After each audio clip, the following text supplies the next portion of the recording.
So I watched a movie, it's Troy. Troy, and it's a recent Netflix series talking about the fall of a city.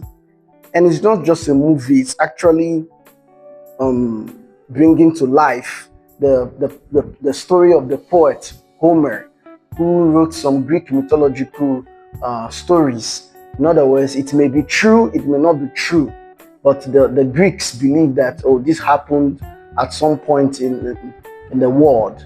And what is so funny about this story is how many Greek nations united, came together to fight the city of Troy.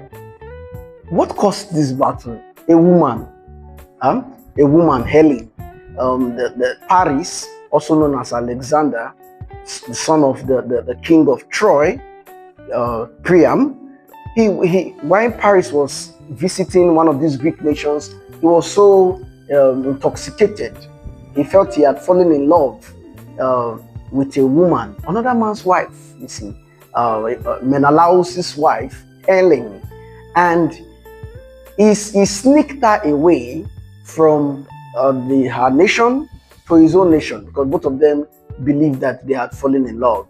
And this singular act led to the death of thousands of Greeks, thousands of Trojans, in other words, citizens of Troy.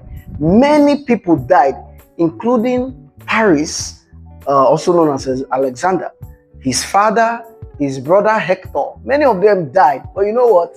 The woman did not die. Helen did not die. What does this tell us? You know, we keep making this mistake.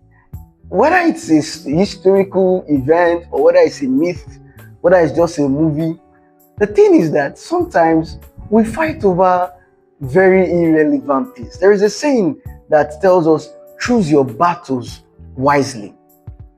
Many people now I've met, they believe that we need to fight for our love.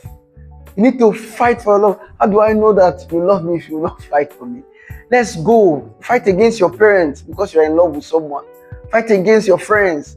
Fight against your family. Fight against this because you're in love with someone. You have to be careful. Like, we really need to discern what exactly should we fight for.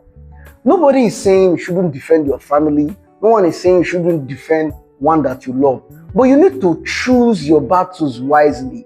Like, really, before you fight, before you get into any war, count your costs. Is this necessary? I mean, you are fighting over a girl, for example, that cheated on you. Does that even make sense? Or you are fighting over a guy that cheated on you. Does that make sense? Because who are you going to be fighting with now? Is it the person that cheated with the person you were in love with? Who is to be blamed? Who has more of the fault? If you need to fight to keep what you have, and we are not talking of an inanimate object, we're talking of a living human being with a rational mind, with free will. If you need to fight to keep that person, there is already a question mark. There's already a question mark. What is yours will be yours. This thing is true. Because if the person loves you or you love the person, everything happens naturally.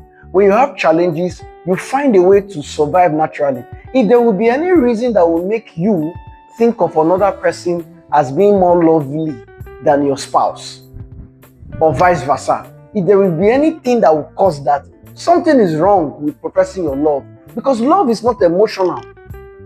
Love is a commitment. You commit to it. It's not based on how you feel. You tell yourself that I have chosen this person, and so I'm going to love her, I'm going to love him. That's what it is. So you need to reflect the battles you have been fighting because of someone you were in love with or you claim to be in love with. Is it really necessary? Is it really necessary? The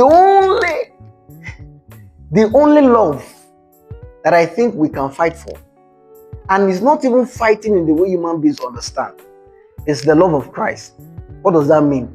That is to say, because we love God, we want to stand for what He taught, His teachings in the commandments. That's it. It's not even